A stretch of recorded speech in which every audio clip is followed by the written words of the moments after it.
The second round of the Blancpain GT Sprint Series sees the teams and drivers head to the Brands Hatch circuit in the United Kingdom. It's the first time in 18 years that international sports car racing has been at the Kent venue, and with 20 cars on the grid, it's going to be spectacular. But before we get that underway, let's look back at the first round of the season at Nogaro. Poleman Cesar Ramos was forced into the pit lane at the end of the formation lap after contact with Nicky Melnoff. That led the gap open for Sergio Jimenez to move into the lead of the race in the Team Brazil BMW. Up into second place in the early stages was the 84 HTP Mercedes of Maxi Buch, and he soon then went around the outside of Jimenez to take the lead of the race down at the hairpin. An impressive manoeuvre from the German, and from then on the Mercedes would stretch his advantage up at the front. Gregory Gilbert was the next man to force his way past the Brazilian and move up into second place as the BMW Team Brazil squad started to slide down the order. After the formation lap contact, Nicky Melnoff lost his bonnet, and that forced him and Markus Winkelhock out of the race. Into the pits came the lead Mercedes, Max Buch handing over to his teammate Max Coates, and they emerged comfortably in the lead of the race. Second place man Gilbert came in to hand over to his teammate and reigning champion Stefan Ortelli, but as they exited the pits, they weren't close enough to the Mercedes to move into the lead. But Ortelli was on a mission and immediately started to close down on the race leader. After early problems, Alex Zanardi was on a fight-back drive, forcing his way past Sasha Halleck to move further up the order. He would eventually finish in 13th place. The BMW Team Brazil car was now in the hands of Caca Bueno, and right at the end of the race, he lost out on the third position. Sergio Jimenez was frustrated as Vincent April forced his way past. Also going around the outside was Stef Dusseldorp in the second HTP Mercedes. Bueno tried to resist, but couldn't do anything about it. The gap was only 1.7 seconds as they crossed the line, but Max Coates and Max Buch won the opening race of the season in Nogaro just ahead of Gilbert and Ortelli, and as a result, head to Brands Hatch, leading the championship.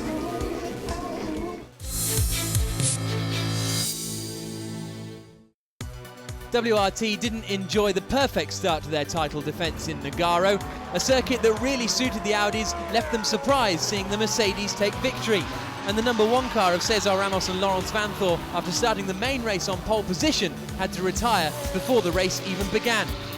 Enzo Ede and René Rast could only manage 7th place in the main race, but Rast is confident that this circuit will see them back on the top step of the podium. I think podium is realistic. I mean, we have a good crew in terms of pit stops. They do a very good job in the pit stops, and I think it's very difficult to overtake here. So the qualify will be crucial, and I think for one lap we are at the pace. So let's hope for a good qualify and fast pit stop, and then we can win or reach the podium. Phoenix Audi had a challenging time in Nogaro. Markus Winkelhock and Nicky Melnoff had a decent grid position for the main race, but contact with the poleman on the formation lap put them out in the early stages.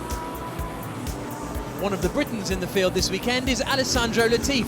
He's alongside Marc Basseng in the Pro-Am category. Basseng is looking forward to getting his teeth into the Brands Hatch Grand Prix circuit.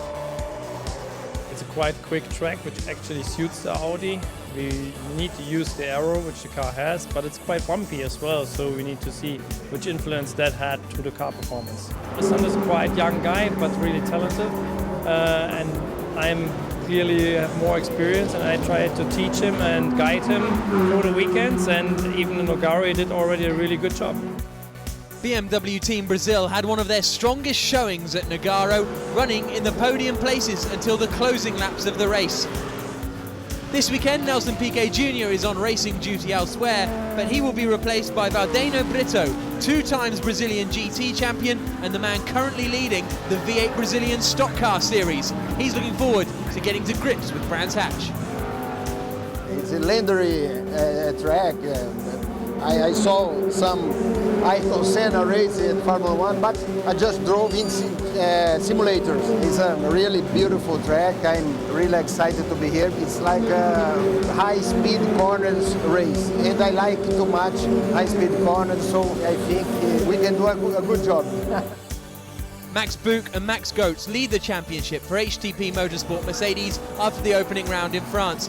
But both have admitted they were slightly lucky to come away victorious. Neither were expecting to do so well in Nogaro. This weekend in Brands Hatch, though, it's a different story, and Max Coates is confident he and Buch can get to grips with the car and can be running at the front right from the outset on a circuit that neither of them have raced on before.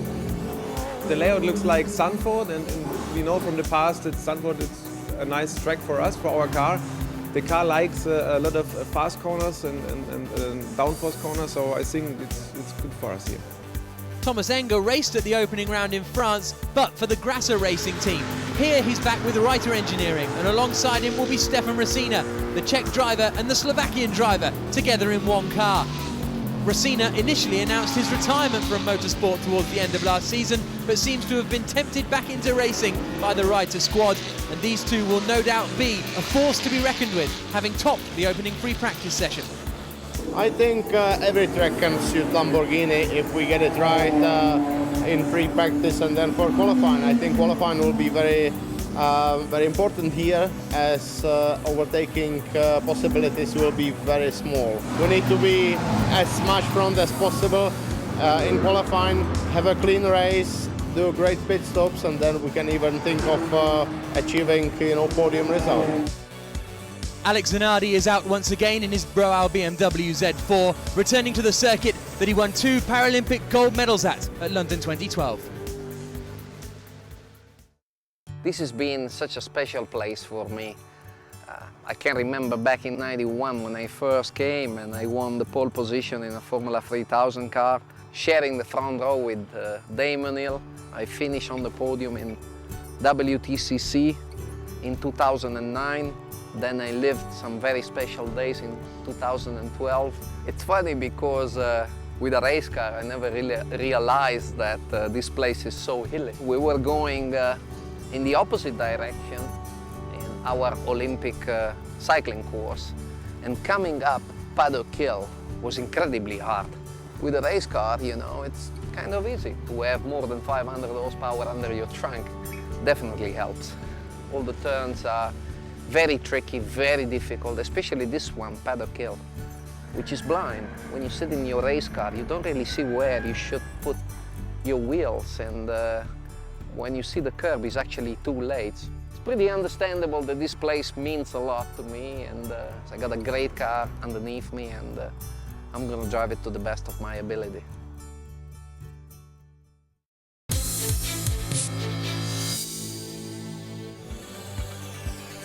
Good morning, everybody. Welcome to Brands Hatch for the qualifying race ahead of the second round of the 2014 Blancpain GT Sprint Series. My name's Jack Nichols. I'm up here in the commentary box with a beautiful view on a beautiful day over the Kent countryside, and alongside me here is John Watson. One of the things I think is going to be interesting in this sprint or this qualifying race is the fact that not many drivers in the field have actually competed in a race at Brands Hatch. They've all been out on the grid. I've got to see the grid now. Laurens Vanthoor will start on pole position then alongside Maximilian Goetz. The second row will see Jeroen Bleekemolen and Marcus Winkelhock start side by side in the Lamborghini and the Audi. Then it's the row of BMWs. Brito Filo making his debut this weekend. Alongside him is Alex Zanardi. Then the second BMW, started by Kaka Bueno in 7th place. René Rast disappointed to be down in 8th place, couldn't tie it all together on his quick lap. Then the Ferrari of Andrea Montemini alongside David Fumanelli, completing the top 10 in the second row of BMW. Stefano Telli couldn't make it through to the top 10 shootout. Frustration for him. He'll start alongside Mark Vasseng. Then Mateusz Lizowski in 13th place, ahead of Sergei Afanasiev in the second HTP Motorsport car. Sasha Halek will start in 15th place alongside the first of the McLarens, started by Sten Pentus, the Estonian, just ahead of Fabio Anidi in the second McLaren. Miguel Torrell for Fortec down in 18th place, and then in 19th position will be Thomas Eng after not getting out in the qualifying run. We were due to have 20 cars this weekend, but unfortunately the Porsche of Nick Tandy and Philip Frommenweiler was forced to retire after an accident yesterday in free practice one. Here we go then, the start of the qualifying race about to get underway. When the red lights go out, we will be racing here at Brands Hatch. The red lights come on, and away we go then, and it's a great start from Max Goetz in the Mercedes. He looks to the outside as they come towards Paddock Hill Bend for the first time. He can't quite make it through. Vanthoor holds the inside line. We're on board with Kaka Bueno as it all gets very busy in the middle of the pack. Well, Laurens Vanthoor ran wide on the edge, and that allowed the rest of the field to try and get up the inside into Drew's favourite overtaking spot at Brands Hatch, but he's still got the Audi leading down into Graham Hill Bend. And it's Jeroen Bleekemolen who's made his way up into second position then. So Bleekemolen into second. Up into third place has gone Winkelhock. Max Goetz, from looking like he had the lead, has now gone all the way down to 4th place, and that's an unfortunate spin for Sten Pentus as they come out now onto the Grand Prix loop. A number of these drivers have raced the Indy circuit, but this is where the racetrack gets proper, and there you can see the McLaren getting back on its way. But it's Laurens Vanthoor who leads then as they come towards Hawthorne Bend for the first time. And the problem for the Mercedes-Benz of Max Goetz is that as Vanthoor ran wide early on the exit of Paddock Hill Bend, it compromised the exit of the Mercedes. That opened up the gap up the inside into Druids. That's why the Mercedes went from potentially leading down to 4th place as it is now on the opening lap. Through Sheen Curve, and now under braking for the tight left-hander that's so heavily cambered at Stirling. A wonderful place to watch from as we go on board with Caca Bueno. He's about to emerge back into the sight of all the fans here at Brands Hatch and onto the Indy circuit section of the circuit. But it's Laurens Vanthoor who is going to lead the way as they cross the line at the end of lap 1. A 1-hour race, pit stop windows between 25 and 35 minutes where they'll change drivers all apart from Alex Zanardi. And as they fly into Paddock Hill Bend, Vanthoor, Bleekemolen, Winkelhock, Coates, Brito, Bueno, Rast, Montemini, Zanardi and Basseng the top 10. And unfortunately, we've got the HDP car into the pits, so Sergei Afanasyev obviously coming a cropper on that opening lap. Look at that, Laurens Vanthoor running way wide on the Graham Hill Bend. We've seen cars actually getting all 4 wheels off the racetrack, off the rumble strip, onto that green concrete curbing. And there will be a penalty if you do that consistently. If you do it over 3 times, you will then get a time penalty. And if you do it 4 times, then you'll probably find yourself getting a 30-second, maybe an exclusion. And here's a look up the inside from René Rast into Hawthorne Bend, side by side with Bueno, and Rast goes through. Brilliant manoeuvre, but Bueno's going to try and fight back. No, Bueno's going to lose out to the Ferrari behind. Montemini sees it all unfolding and says, thank you very much, I'll have that 7th place. So Rast is 6th, Montemini is now 7th, Caca Bueno down to 8th. That's the art of being a racing driver, looking and seeing opportunities and then seizing it. And that was what Montemini did coming into Westfield Bend.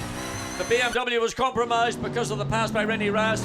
Montemini saw the opportunity, got up the right in the inside, so 2 places down to BMW. Here's our top 3 across the line then. At the end of lap 5, Laurens Vanthoor leads, only 0.6 of a second clear of Winkelhock. And that same gap is produced back towards Winkelhock in 3rd position. Vanthoor, Bleekemolen, Winkelhock, the top 3. Max Goetz still running in 4th place. Valdino Brito is lapping very quickly in 5th position in the BMW. Great to have him in the series. 2 times Brazilian GT champion alongside Matej Stump. He's currently leading the Brazilian Stock Car Championship. Wonderful to have him here. So this battle for 5th place comes flashing underneath our commentary box and into Paddock Hill Bend now. Valdino Brito, his first ever visit to the UK, I think, for a race, let alone Brands Hatch, but it's brilliant to have him here, as we've said earlier. René Rast, an experienced racer, as he now is right under the rear wing of that BMW as they exit Graham Hill Bend and head along the Cooper Straight. Yeah, and this is an opportunity for René Rast to stick that Audi down the inside. He's trying it, he's got it alongside. Can he hold it? No, the BMW's. Oh, there's touch there. Yeah, but the BMW sufficiently far ahead, carried the speed around the outside of Surtees curve and was able to maintain that position. But René Rast did the right thing. He just was maybe half a car short of being able to take control. Yep, very close coming into Surtees that time around. And the thing for Valdino Brito is he will now know that that's an opportunity that Rast would like to exploit. And they need to be careful because Andrea Montemini in the Vilba Corsa Ferrari is right up behind them as well. So it's turning into a 3-way scrap over 5th position. And Max Goetz really is all on his own at the moment in 4th spot. He's got 2 seconds in front of him, 2 seconds behind him, as here comes Montemini attacking as they come down into clearways. Rast goes very defensive. Yeah, he must have picked up damage perhaps from that little bit of contact. Vincent Voss furious in the WRT pits. Rast is going to have to come in. He's got a right front tire going down. Contact with the right front left rear of the BMW, and that's why René Rast has had to come in. And that's given the advantage to Andrea Montemini, who had caught up to the tail of the Audi. There it is. Well, they're going to change the left front as well, but suffice to say that it was that mild contact that took place in Surtees between the BMW and the Audi when they were making that battle over 5th place. And that's the danger. There's the right front now being changed. That was the tire that no doubt has been damaged. René Rast, all that effort to get alongside the BMW into South Bank. There's the result. Pit stop, change 2 front tires, and he goes back pretty much last of the field. Now let's look again. Now, He's a little bit far behind, but he takes the opportunity, runs deep into the corner, but he's that half car length behind. There you see it, almost at the apex. Can't quite get control. There was the contact, so it didn't do anything to the BMW, but it was just sufficient to nick the outside of the rim of the tyre on the Audi for René Rast. And once that had happened, he knew that he would have been angry with himself. And here's the continuing battle as the cars head over the line. This is Sasha Halleck now under pressure from Fabio Anidi over 13th place. Now here's the incident at the start again. Yeah, because Max Goetz got a very good start on the left. You see the contact with the Audi and the Mercedes-Benz. Lawrence Van Voort had to go very deep into the corner, which caused him to run wide, which led to that contact with the Mercedes-Benz, and that was what is going to be investigated by the race steward after this race. They may decide that was a racing incident. They may take further action. The top three across the line again then. Which of these guys is going to be the first to blink and come into the pits? Actually, I tell you it's going to be Maximilian Goetz. Yeah. Because the Mercedes-Benz has taken the opportunity, the earliest opportunity to come into the pit lane. Maybe a good decision from the team, the HRT team, to get this car and put Maximilian Buch into it. He will be jumping ready. You can see him there. He's about 5'0". Goetz is a little bit taller. Seat insert needed for Maximilian Buch. So that change will hopefully get the Mercedes-Benz out into relatively clear track when the car returns to the racetrack, having made their pit stop. Coming through Sheen Curve, you see Lawrence Van Voort, the Lamborghini of Jeroen Bleekemolen looks fractionally closer, and of course Winkelhock in the third place. They've all got to come in, I believe now, with only 27 minutes remaining, so they're all three coming in. I think they might be able to get another lap out of this, but they're going to have but they're going to have an obstruction because there's a BMW sideways on the start-finish straight there. Can't quite make out which BMW that is. I think it might be Zanardi, but then into the pits came Laurens Van Voort and Marcus Winkelhock. So first and third coming in. Jeroen Bleekemolen staying out there for another time. But what's going to happen with it is Zanardi, unfortunately. Can he get going for us not to need a safety car? He tries to get the car turned around, lights up the rear tyres. But he's now gone into the gravel. Oh dear, it's gone from bad to worse for Alex Zanardi. Got caught out on the exit of Clark Curve. And Jeroen Bleekemolen, only the one of the three lead cars who chose to stay out, running it to the very, very outside limit. There's the car, the Audi, lead Audi now, being taken over by Cesar Ramos, runs down the pit lane. And he's got through! Meyer Manhoff has got the advantage. So Marcus Winkelhock and Nicky Meyer-Manhoff move in front of Cesar Ramos and Laurens Van Voort in the pit stop. And here comes a Mercedes-Benz who is going to take the lead. Not quite. Going to get second place for sure, but with the momentum that Maximilian Buch has got, that's the gap between effectively first and second on the road.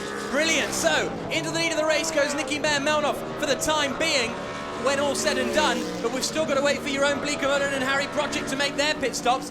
Also, what could come into the equation is if the safety car is needed for Alex Zanardi's car, because he tried to do a donut to get out of trouble, but he's ended up in the gravel trap, and how difficult that must be, because he's got to operate the throttle and the cluch, and the safety car has been deployed. Safety car, okay, so Lamborghini in, safety car deployed, and that's going to slow the current top three that are out there on the circuit at the Grand Prix loop. That's going to force them to slow down, so this should be an open goal for Harry Project and Jeroen Bleekemolen to move into the lead of the race. There's the reason the safety car's out. Alex Zanardi beached in the gravel trap on the exit of Clearways, but here's the action in the pit lane. The Grasser Racing team, run by the brilliant Gottfried Grasser, are staring at the lead of the race here. Out of the pits goes Harry Project, and this is going to be comfortable for him surely, because the rest of the cars out there on circuit are having to slow down, put their hand up. Yes, marshals, we see the yellow flags, and that's totally ruined them. Yeah, absolutely, and that's just thrown the field in effect into the hands of that Lamborghini, with Harry Project now behind the wheel, having been, a really, really late roll of the dice. Jeroen Bleekemolen would have been coming into the pit lane with literally seconds remaining before the pit lane window closed. So we go on board with Maximilian Buch. Brilliant work from the HTP guys. Okay, they've only gained one place, but they're up into the top three. And how frustrated will WRT be, because Van Voort and Ramos were leading the race. Now they're in fourth position. Well, they had a slow pit stop, which is uncharacteristic of the team, and they were just, there's the safety car now waving through. We're just seeing on screen all the cars that were behind the safety car, they're now being allowed to go ahead of the safety car it will pick up the lead car, which is Harry Project in the Lamborghini that had been so ably driven by Jerome Blancpain on the opening stint. Then the entire field's going to have to do another complete lap. So you can see the disappointment there on Van Thor's face. Harry Project floors the throttle as the race is restarted here at Brands Hatch. He leads the way in the second qualifying race of the season for the Blancpain GT Sprint Series. Second place is going to be Nicky Meerman. Third is Maximilian Buch, right up behind the Audi as they come into Paddock Hill Bend. Cesar Ramos a little asleep on the restart there, and he's dropped quite a large gap back to the third place battle, and he's got pressure behind from Matthias Stumpf as they come up into Druids. Also, don't forget, we've now got Stefan Racina in the charging 88 Lamborghini. Started at the back of the grid, now it's up into 8th place as they turn through Graham Hill Bend. This is going to be fun. That's the man to watch, though. Absolutely. Maximilian Buch is the driver of the 3 leading cars to keep an eye on. You see what's going to happen. He's taking the wide entry, then they're going to make the late cutback, try and get a good drive out of Surtees, which is the South Bank corner, of course, to those that remember Brands pre the sort of 90s, and then on to Hawthorne's the drop, Pilgrim's drop, Hawthorne's rise. Can he get the Mercedes alongside defence from Nicky Meyer-Melnhoff? But again, he leaves himself vulnerable. His exit speed under Hawthorne's maybe not quite as strong as the Mercedes. Everyone just looking around as they come down through Pilgrim's drop to try and see if there's a gap anywhere to be exploited. This is great news for Harry Project, means he can start to build a bit of a gap. Ramos is under huge pressure from Matthias Stumpf behind as well. The 2-time Brazilian GT champion Stumpf is looking very racy as well. Out they come then, through Stirling's Bend, back into the sunshine, back into the amphitheatre of the Brands Hatch Indy circuit, and Meermanhoff goes defensive. That could put him in trouble as they come onto the Brabham straight now, because Maximilian Buch is going to get right in the slipstream, looks to the outside, and he gets alongside the Audi as they come towards Paddock Hill. Can he go around the outside of Paddock Hill Bend? It looks like he might be able to. Brilliant move from Maximilian Buch. Max Coates is delighted on the pit wall. Fantastic move, he read that well. They saw that Meyer-Melnhoff was getting very defensive and clearways. That inhibited his exit speed. Buch got the run off the corner, had to go the long way down the pit straight all the way up into Paddock, and then got the outside line, carried the speed into Paddock, and then took the lead. Great bit of thinking, and secondly, a great bit of driving from young Maximilian Buch. We also had a change for 5th place because the 2 BMW Team Brazil cars swapped positions. So Sergio Jimenez is now up into 5th place. He got past his BMW Team Brazil team. Well, everything was being backed up because of that battle for 2nd place. It allowed the 2 Team Brazil BMWs to get close, but of course if you're not looking behind as well as focusing on what you're going on ahead, and that's the reason why. Again, look at that group of cars, 6th all the way through to 14th, absolutely nose to tail, round Westfield Bend, down Dingledale, that's the dip, then the graze up into Sheen Curve, the blind curve, you anticipate your clipping point, and then get on the throttle and shard on the brakes into Stirling's. Now Sergio Jimenez was right behind Cesar Ramos, but nothing he can do about it so far. But maybe coming up into Druids, there'll be a chance. He looks to the inside line. Ramos closes the door, but Jimenez forces his way through. Matthias Stumpf comes through as well, and Ramos loses 2 places. There was a bit of contact, but Ramos was being pretty defensive. Yeah, but I mean, in fairness, both cars, they were effectively side by side. Ramos was trying to squeeze the BMW off the racetrack. So if anybody would be penalised, if there would be a penalty, it may well be Sergio Ramos, because the BMW was sufficiently far out. Jimenez had put himself into a legitimate passing position. The contact is under investigation by the race stewards here, and that has given Nicky Meermanhoff a bit of a breather, currently in 3rd place. So 4th and 5th place now for the BMW Team Brazil cars, which is brilliant to see. Here we go again. He was well along the inside. Oh, absolutely. He was. I mean, they were wheel to wheel, and you can see Ramos is just trying to push the BMW literally off the racetrack, and in doing so, he then compromises his own situation. And the 2nd BMW from Brazil just slides up. And that's what you want. A driver who's preoccupied with one action allows another car to slip through. And this is the battle over, well, 3rd place now. This is the final podium place that white white Audi is currently occupying. Stefan Racina is behind Salaquada, and he's got Giorgio Pantano right up behind him as well in the Bitec McLaren. So, goodness me, there's action everywhere. Racina noses towards the inside of Philippe Salaquada in 7th place, but nothing doing just yet as they drop down into the left-hander of Graham Hill Bend. But you're right, Harry. Oh, and here's the chance up the inside, and Nicky Meermanhoff loses 3rd place. And through goes Sergio Jimenez. And he's going to lose 4th place if he's not careful, because Matthias Stumpf right on the tail of the Audi. Can he get a run? Now we're going to see Mayer Mayenhoff going very defensive. They go down Pilgrim's Drop, up Hawthorne's Rise, into Hawthorne's Bend. Well, he didn't have to be so aggressive. He's got a position, he's controlled it. So Stoop will have to think, where can I find a way past that Audi? My teammate got past, I want to get past as well. I think Mayer Mayenhoff must have made a mistake coming out of Graham Hill Bend, because Jimenez just seemed to breeze past him on the Cooper Straight. Oh, here we go, this will tell us. Okay, the drop down into Graham Hill, out of Druids. On the brakes, enter into the corner, watch what the Audi does. He's run very wide, yeah, he runs. That's the reason why he had to get out of the throttle, because he ran so far wide. He was on the grass, the car was beginning to bounce around, and that's where the momentum came for Jimenez in the BMW. Excitement for Caca Bueno as well, and it looks as though the battle for the lead is getting very close. Also, Nicky Mayer-Mayenhoff losing positions, hand over fist on the way down to Paddock Hill Bend, but Bouk is just 0.3 of a second behind Harry Prochik now in the battle for the lead of the race.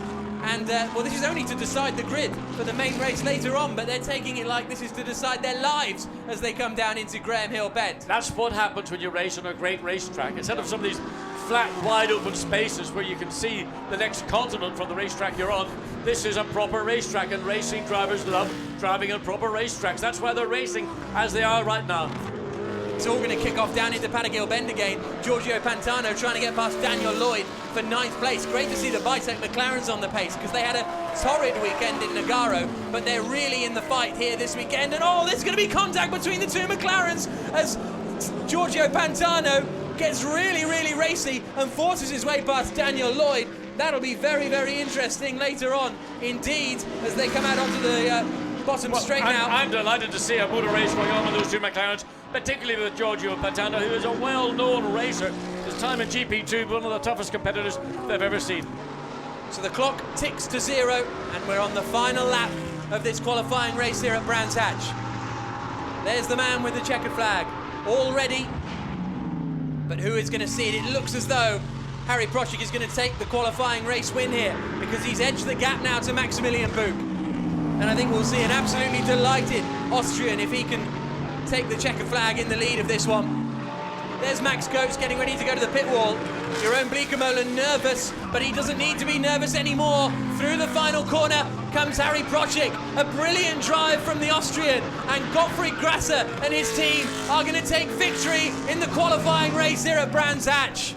They will start on pole position for the race later on. Look at the delight in the Grasser Racing pit wall. A 3rd and 4th place for BMW Team Brazil as well. 5th place for Nicky Mayer-Mayenhoff. 6th place for the car that led the whole of the opening stint, Cesar Ramos and Laurence Vanthor. 7th for the Villorba Corsa car of Philippe Salaquada and Andrea Montemini. Here's the results after the qualifying race. This is how the main race grid will line up. Harry Prochik and Jeroen Bleekemolen will start on pole position after 40 laps of action here at Brands Hatch. 2nd place will be Maximilian Bouk. 3rd for Sergio Jimenez, and 4th for Matthias Stumpf. So those two will start side by side on the 2nd row of the grid. Nicky Mayer-Mayenhoff and Cesar Ramos will be in 5th and 6th places. Salaquada will start 7th. Giorgio Pantano then finishing in 8th place. And look how close that was from 5th place down to 11th place. We can now hear from Harry Prochik and Jeroen Bleekemolen. Wonderful performance from them. There with John. Jeroen Bleekemolen, you must be very happy with the qualifying result. Yeah, it's great. I mean, it's such a tight championship, so many good cars out there, and I had a really nice stint together with Lawrence and the car behind. I forgot another Audi, Marcus, and they were chasing me hard, and it was great. Then I gave over, we were leading, and then Harry finished the job, so fantastic. Jeroen, I have to ask you, did you get lucky today with that safety car or not? Well, I mean, for sure, we had a good in-lap, and at the same time, the other guys backed off for the safety car, which they shouldn't have done, because, you should stay on it until you reach the line, so that's why we won it. So we were a little bit lucky, but sometimes you got to take it. Well, Harry, your teammate, Harry Prochik, come on now, Harry, come on, have a quick question with us. Well done, you had a lot of pressure from Maximilian Bouk. What did you feel? Yeah, nothing, I would say. I was only looking in the mirror, I see you can handle the speed. I was okay. But don't make mistake. I concentrate on that. Everything was fine. Jerome made a great job, and this race was the first really good laps for me here in Brands Hatch, and so I was a bit scary about that, because in training I don't drive too much. Now the speed is okay. Now thinking for the main race.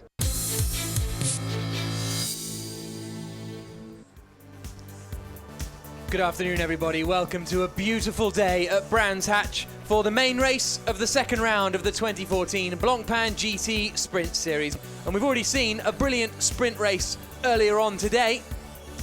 And as a result, we're all getting very excited about the racing this afternoon because it is a tough circuit to overtake on here. This Brands Hatch circuit, 2.433 miles long. It has 6 right-handers, 3 left-handers, 20 miles from central London, and it really is a circuit steeped in motorsport history. 1926 it was first used for grass track bike racing. It used to go the other way around, and it hosted 14 Formula One World Championship races, the last being in 1986 when Nigel Mansell took victory. A circuit steeped in history, and hopefully it'll be steeped in a beautiful GT race this afternoon. Here's a look at the grid for the main race here at Brands Hatch. Harry Project will start on pole position in the GRT Lamborghini alongside Harry Project. Then it's Jimenez and Matej Stumpf on row number 2. 5th place for Nicky Meyer-Melnoff, 6th place for Cesar Ramos. That was the car that was leading so comfortably in the qualifying race. 7th place for Felipe Salaquada, alongside him, Giorgio Pantano. 9th on the grid will be Stefan Rotina alongside Daniel Lloyd, the first of the Bitech McLarens, the second of the Bitech McLarens. Stefano Colombo will start in 11th place alongside Vincent Abril in the Silver Cup Audi. Alessandro Latifi will start in 13th position alongside Enzo Eid, and then we will have Stefan Landman in 15th place alongside Aman Ibrahim. Then we get to the cars that had trouble this morning. Alex Zanardi 17th, Steph Dusseldorp in 18th, and at the back Roman Rusinov in the G-Drive Racing Audi. He will start in 19th position. 1 hour of GT racing about to happen here at Brands Hatch. When the lights go out, on board we go with Sergio Jimenez as we go green, and away we go, and it's another good start from Maximilian Buch, but he don't think he'll be able to get around the outside there. Project holds the lead into the first corner. Buch swings to the inside, gets a great run out of the corner, and Harry Project will have to defend. Everyone's safely through Paddock Hill Bend as they come up towards Druids for the first time. All very neat and tidy. Really good start. I think that's Pantano, who's got himself up into 5th place off the start. Brilliant stuff as he comes into the left-hander now at Graham Hill Bend. It's nose to tail for the lead of the race. Everyone's safely through this first half a lap before we start to head out into the forest. There's a move being made up the inside. It looks like that's the Velour Corsa Ferrari of Felipe Salaquada, perhaps making a move, going side by side with one of the Phoenix Audis. But out into Pilgrim's Drop they come. It's Harry Project still leading. Harry Project and a bit of banana going on, coming down Pilgrim's Drop. Not a good thing to do, not a lot of space on the outside of the circuit, but a great start from the Lamborghini and Harry Project to withstand the pressure from the Mercedes-Benz. But 5th place for the McLaren. Where has that come from? Clearly, 4th. It's come from a stunning start and opportunism on the opening lap. That's what racing drivers are there to do, not just drive around for 1 hour in the sun at Brands Hatch. Yes, as we were talking about him, I think he made the move past Matej Stumpf. So Giorgio Pantano up into 4th place after starting well down the order relatively as they come now out into the Indy section once more. It's nose to tail for the lead of the race. It was 8th for Pantano at the start. It's going to be 4th for Pantano at the end of the first lap. Across the line they come. Project has a 0.3 of a second advantage over Maximilian Buch. Then it's Matej Stumpf in 3rd place, Pantano 4th, so Jimenez has gone from 3rd to 5th in the BMW Team Brazil car. Bit of rear bodywork damage, I think that's on the 34 BMW of, yes it is, of Stefano Colombo. You can see he's had a bit of action out there, and he's doing battle with Stefan Rosina. So Rosina down to 13th place, so that hasn't worked out well for the Slovakian as they turn through Graham Hill Bend. No, it's obviously been a very busy start into Paddock Hill, and if you're not entirely confident that you're going to get the bit of ground that you're aiming for, you tend to be cautious, but being cautious usually means positions lost. So all the hard work done by Thomas Enger and Stefano Rosina in the Lamborghini in the qualifying race this morning has been lost. But what a great start from 8th up to 4th place for Giorgio Pantana. We know this guy is a little rocket ship, and anything you put him in, it's the first time we've seen the McLaren put in that level of performance here at Brands Hatch this weekend. There's the rear of the BMW. I think it's the front end of the Mercedes. Actually, you're right. There's the Silver Star of the Mercedes up at Druids, so that's been contact, and the cars that were at the back were Steph Dusseldorp, but he looked like he was further forward, so there is the damaged car. And is it the Steph Dusseldorp car? Yep, it is. So he's lost the front end of his machine, and that means that now Roman Rusinov is going to go past him, because that will I think it affect the aerodynamics just a little bit as Maximilian Goetz and, well, there's the side from Sergei Afanasiev. What can you do? Well, all you can do is just do the best you can. Somehow there was contact, looks like probably under braking. Steph Dusseldorp might have misjudged it because the entire front of that car, the carbon fibre bodywork that encloses the radiator inlets, that's all gone. He'll be in the pit lane at the end of this lap. On the formation lap. Waiting for the lights to go green. Well, there, somebody's going, yes, you can see the McLaren pulled to the centre of the track. And that may be a judge. We need to wait and see if that's going to be a report to the stewards to see whether there was a jump start by the McLaren. We'll bring that information once we get it. Okay, so that's interesting there, but Pantano definitely made a good start as we see a replay of the trip up towards Druids. And this is going to be the contact, so Racina's going to try and get past Dusseldorp here somewhere, because there was reported contact between the pair of them. Well, no, not there, not on like the Druids, so there is the car in the pits, and the team are going to say, well, we can do nothing with it. Disappointment for Steph Dusseldorp and Sergei Afanasiev. So Dusseldorp, the tall Dutchman, untwines himself from the seat, and sad to see a car out after just one lap. Yeah, it was a message from race control that said that there was reported contact between Steph Dusseldorp and Stefan Racina in the 88 Lamborghini. So we're about to see, and well, it wasn't rear contact, it was front end contact. So we saw Dusseldorf get it all wrong, sideways up in Druids, and then unfortunately the car coming behind him, nowhere to go. Yeah. And there's the contact. So that actually gains Zanardi a couple of places, but it looks as though Racina tapped the back of Dusseldorp and then hit the front of Dusseldorp. So that was a bit of drama. We're on board with Alex Zanardi then as we go round this Brands Hatch circuit up into the right-hander of Sheen, and you can see how hard Stefano Colombo in front is working as he tries to find a way past Nicky Meyer-Malnoff out through Sterlings, and Zanardi got a pretty good run out there, actually. It's so early on the throttle, I mean, he really picked, then he's got set, well, not quite, he's looking to get away, he gets the cutback if he is lucky on the exit of Clearways through Clark Curve. Not quite enough momentum, but he's right on the tail, he's just up to the rear panel. He's going to have a look down the inside into Paddock Bend. He's brave and he does it. He gets the position. Good stuff from Alex Zanardi. He goes past his teammate Stefano Colombo and moves up into 10th position. It was great to be able to see that all shaping up like that. And I tell you, the Paddock, not the Paddock, but Paddock Hill Bend spectators were loving that. There we see it again. Perfect overtake, got the position in the inside, took control of the corner, and the sister BMW unable to make any response. So now we'll see what Zanardi can do about the Austrian Nicky Meyer-Malnoff up in front of him. And can Zanardi climb up into 9th place, which I think after starting at the back of the grid would be a pretty decent achievement. Down in 17th place, Zanardi started, so his comeback drive is well and truly on. Harry Project still leads, half a second clear of Buch, Stumpf in 3rd, Pantano, Jimenez and Ramos, the top 6. 7th place for Vincent Abril, so he's having a nice little battle with Philippe Salaquada actually over that 7th place.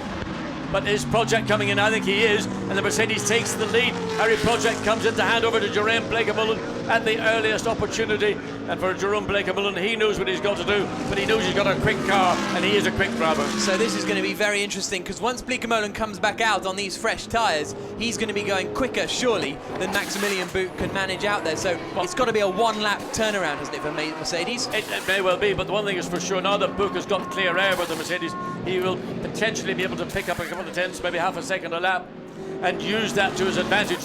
Of course, with the fresh tyres going onto the Lamborghini and Jerome Blake-Mullen in behind the wheel, that is a car that's going to have a lot of pace from the minute it leaves the pit lane.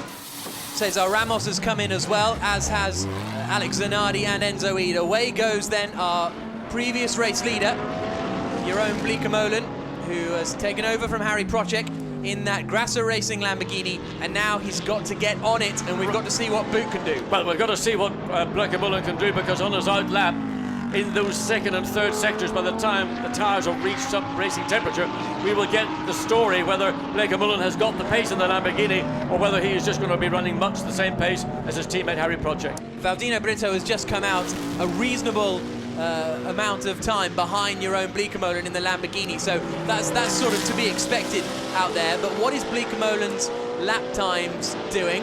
I think we'll see the 84 car in this time. Yep, in comes Maximilian Buch to hand over to Goetz. Meanwhile, Blake-Mullen has, on that last well, those last few sectors, he did a 20.5 in the final sector, which is good. This is going to be very close. This is going to come down to pit stops. Oh, that was okay. Look, he's now got fastest sector, purple in the first sector. So the tyre and Jerome Blancpain are starting to, well, let's see what happens when the whole pit lane or the pit stop cycle works its way through.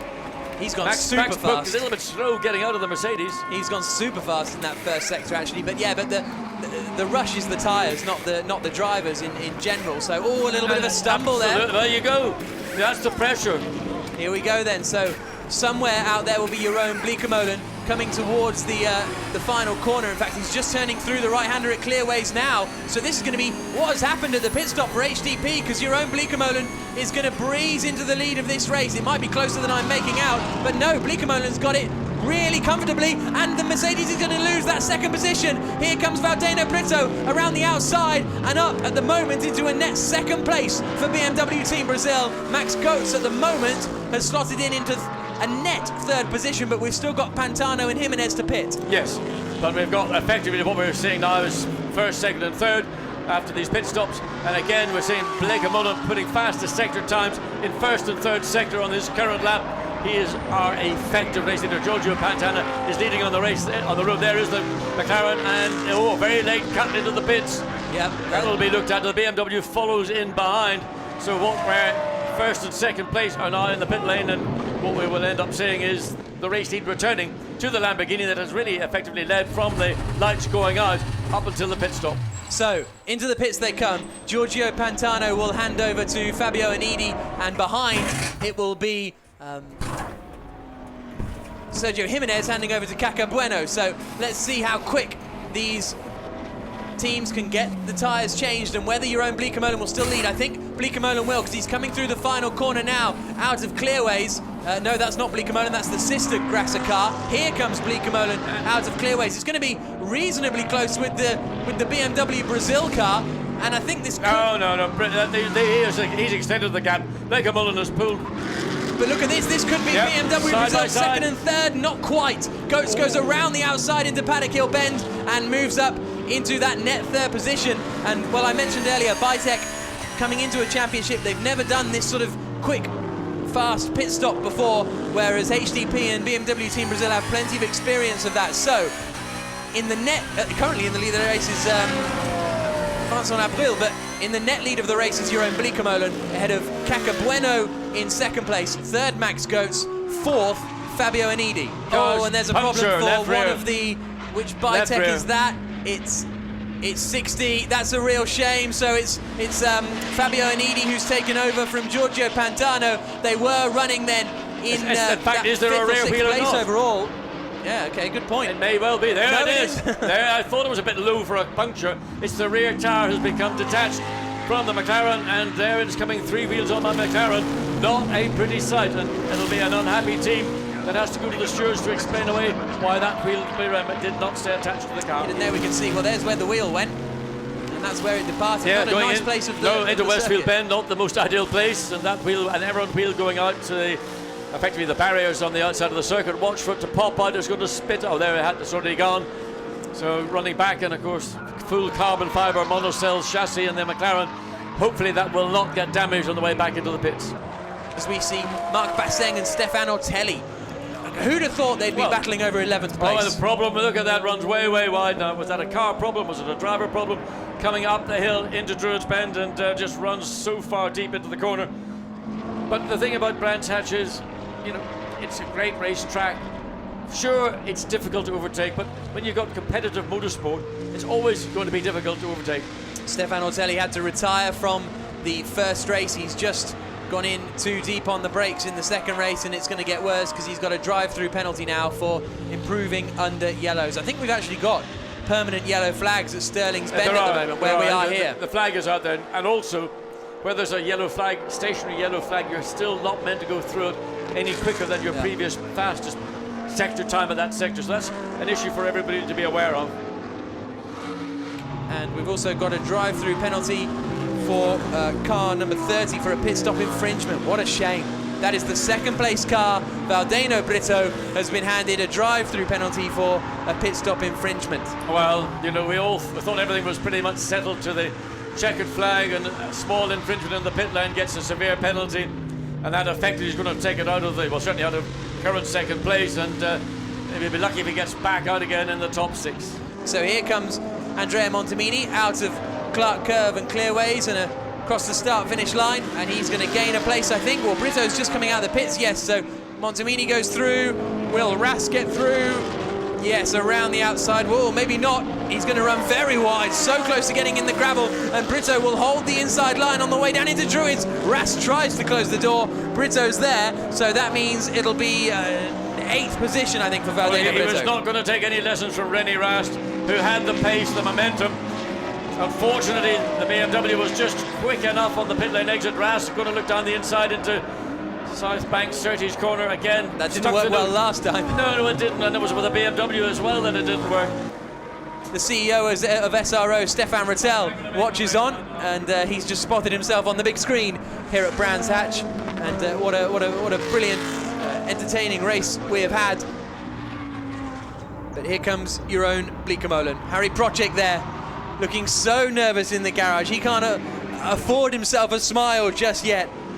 Your own Bleekemolen already has his hands out the side of the cockpit. He waves to the crowd as he wins the main race here at Brands Hatch.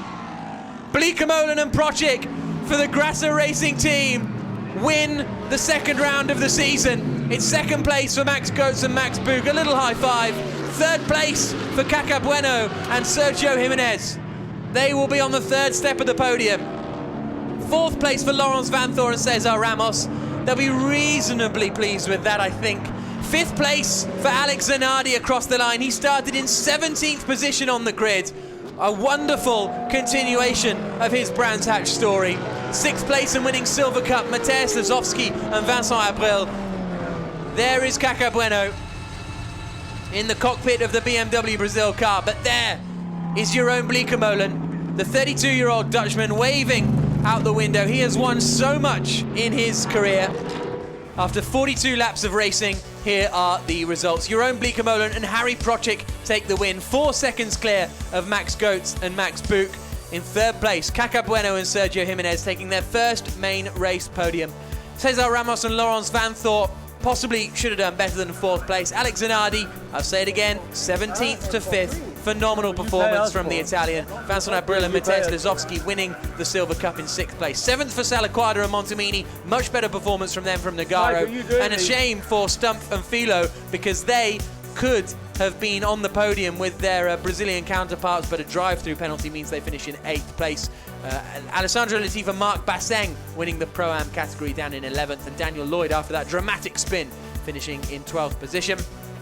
And then Stefan Ortelli and Roman Rusinov started at the back, then had a drive-through penalty and all sorts of other dramas, and they finished down in 13th place. Stefan Landman and Sasha Halak in 15th. And such a shame for Pantano and Anidi. They were doing really well up in the top 5 before a pit stop meant that the wheel came off. Mayer Melnoff and Winkelhock unfortunately had to retire, as did Rosina and Dusseldorf. But now we can hear from Harry Procek and Jeroen Bleekemolen. They have won the main race here at Brands Hatch, and they're with John. Harry Procek. Harry, come here. Lights to flag perfection. Couldn't get better. No, nothing to say. It was a dream come true. It was really perfect. We have so really big problems before we start with the right rear, and nothing to say. Tell us more. What was the problem? I don't know it. I don't know how to say it in English. Wheel bearing. What? Wheel bearing. Wheel bearing. Doesn't matter what it is, but it must work that we can drive. So fix it under warranty, I hope. No, it was perfect. I'm so happy for the whole team, for this small team what we have, for all my sponsors, Sharon. It's perfect. Excellent. Jerome, Grasser Racing, they brought you in and you've brought speed and reliability. But what is the secret? What is it you've done to this car? I don't know, but somehow it seems to work great. But I have to say the team has done an amazing job. They're a little team, but they're fighting against these big ones like they're always up there. And the problem we had, it was really impressive to see. We had like 40 minutes on the clock to fix it, to fix the wheel bearing. Normally it takes an hour or something, and they made it. We had 2 seconds spare. crossing the light, and yeah, that's what gave us the victory. What do you think about Harry's performance? I think it was great performance all day today. Yeah, he did fantastic. I mean, he pulled a big gap with another 4 cars. The top 5 had a big gap to the rest of the field, and all I had to do was bring it home because the pit stop was great, so I got a big gap from the team. So a perfect day for us. Excellent. We'll enjoy it and celebrate. Yeah, thank you. I think they certainly will celebrate the Austrian squad. And we can now hear from Maximilian Goetz and Maximilian Buch. There with John. Max, it was almost a repeat of the qualifying race. Mercedes following Lamborghini. You couldn't really get a move on it. No, it was frustrating. Half an hour driving behind the Lamborghini, and as soon as I tried to go a bit nearby and drive a bit behind him, I lost my aero. It was not possible to follow close, and yeah, that's why I couldn't overtake. But you were quick once the Lamborghini pitted early. You then had 2 quick laps. Yeah, we decided to do 2 more laps as the Lamborghini pitted, and normally the strategy would be okay, but then at the pit stop something went wrong. We lost 4 seconds, and that are the 4 seconds we lost on the track, and you could also saw it, and then also the BMW catched us, so it was a bit frustrating, but anyway, P2 is okay. Only 9 points separating Max Buch and Max Goetz and Jeroen Bleekemolen and Harry Prochek at the top of the championship then after the action here at Brands. Caca Bueno and Sergio Jimenez, they're only 9 points further back, so 18 points covering the top 3 pairings. Brilliant stuff. Then it's 10 points back to Vincent Abril and Mateusz Lisowski, so things getting really entertaining up at the front, and so impressive that Silver Cup pairing of Abril and Lisowski are in 4th place overall. Stunning stuff from them. Cesar Ramos and Laurence Vanthor, meanwhile, will be very disappointed to be down in 5th place. But it's JP once more who hands the trophies to Jeroen Bleekemolen and Harry Prochek as they celebrate aboard the top step. They move up to 2nd place in the championship after winning both races, but now it's a good chance to cool down with the champagne after a thrilling weekend of racing here at Brands Hatch. Join us on the 6th of July for the next round of racing from Zandvoort in the Netherlands. We'll see you then.